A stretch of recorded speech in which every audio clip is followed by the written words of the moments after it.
2 pattern बुलढाण्यातनं महाराष्ट्राचे आले, तसं तिसरं पॅटर्न सुद्धा आज महाराष्ट्र या ठिकाणी घेणार. अध्यक्ष महोदय, अजित दादा आणि देवेंद्रजी ज्यावेळेला बुलढाण्यामध्ये आले, 26 मार्क बुलढाण्यामध्ये आम्ही एका दिवशी उभी केली. आजच्या तारखेला भारतातलं सर्वात उंच शिवरायांचं स्मारक हे या ठिकाणी उभं केलं. मगाशी बोलताना संजय कुटे साहेबांनी बोललेत की हे सगळी स्मारकं उभी करताना त्याच्या सुरक्षेचं काय.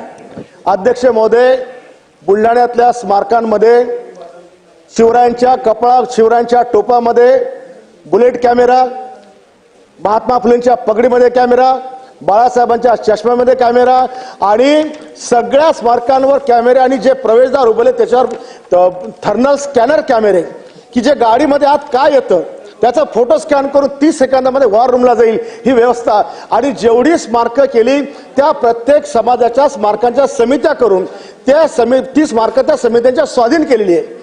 म्हणजे उद्या त्याचा काही जरी झालं तर त्या ठिकाणी ती जबाबदारी ही प्रशासनाची राहणार नाही, तर त्या स्मारकांची राहील. हे आम्ही ऑलरेडी 1 वर्षापूर्वी या ठिकाणी केलं.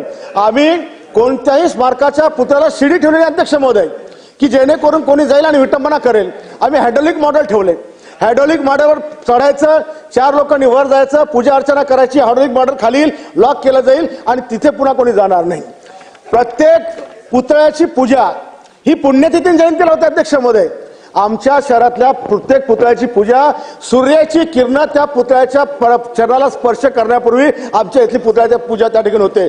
आणि आठवड्यातून दररोज हे सगळी स्मारकं आमची धुतली जातात अध्यक्ष महोदय, सगळी धुतली जातात.